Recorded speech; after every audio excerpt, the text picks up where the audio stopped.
Trick or Treat. Bonus content set in the world of the Blades of Janus. Written and narrated by Cassandra Chandler. Johnny headed to the door of the human habitation. Tiny orange lights were strung over the front porch, and a vaguely humanoid bunch of black cloth surrounding a plastic skull stood by the steps. He wondered if maybe that's what the earthlings inside thought a white looked like. If only they knew. Chuckling darkly, he rang the bell. The female who opened the door looked down at him and gasped, her eyes widening in true horror for a moment. She composed herself in microseconds, but Johnny enjoyed the moment of fear while it lasted. She smiled and said, "Wow, that's an amazing costume." "Give me some candy," Johnny said. The woman's face fell. He'd messed up the password again. "Wait." He ran a knuckle under his chin. "Trick or treat. Yeah, that's it." "Yes."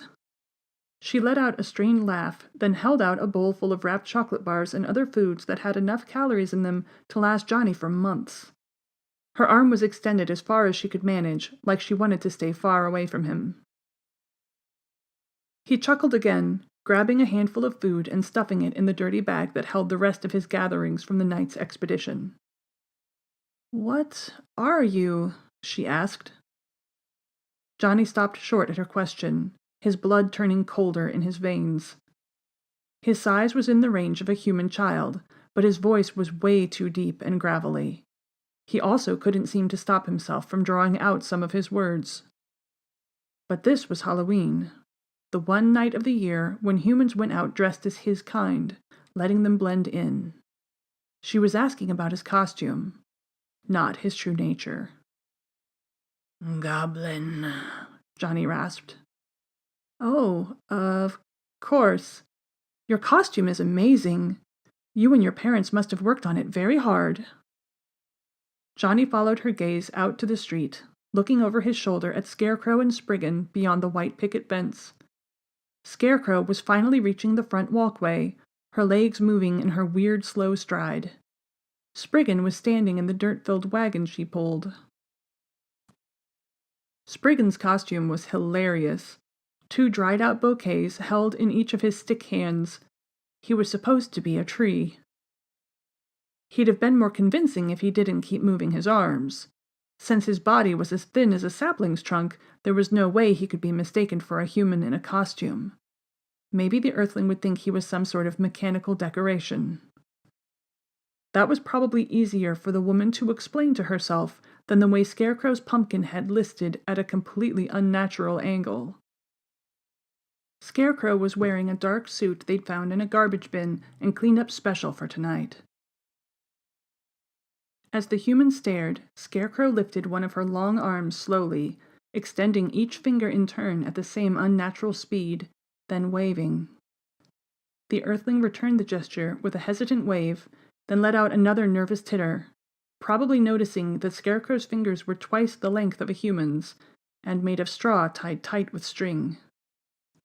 "What exactly is he?" the woman said. "She," Johnny said. "I've no idea." "Your family certainly seems to be enjoying the season." He grunted, then remembered the standard ending to the exchange. Embracing the weird experience they were giving to the Earthling, he stretched his mouth in a wide grin, showing all of his serrated teeth. "Happy Halloween," he said. "Happy..." Johnny turned as the woman's voice trailed off, figuring they'd better get away while they could. Of all the houses they'd visited, this one's residents seemed the most likely to call human authorities. As soon as he reached the street, he did his waddle-trot form of running ahead of Scarecrow. Even though Scarecrow appeared to walk in slow motion, she kept up with him fine. Johnny thought maybe she existed in a slightly different time stream or something. All he cared about was getting back to their den. Nobody bothered them on the trip, even though they walked through some pretty sketchy sections of town. All Johnny had to do was cast a menacing smile toward any humans who seemed too curious. Soon they were back in the small derelict building they had claimed, deep in an area that humans had abandoned. Spriggan threw down his dead flowers. In his hollow, rasping voice he said, "My arms are killing me." "You didn't have to hold those things all the way," Johnny said. "It was part of my costume."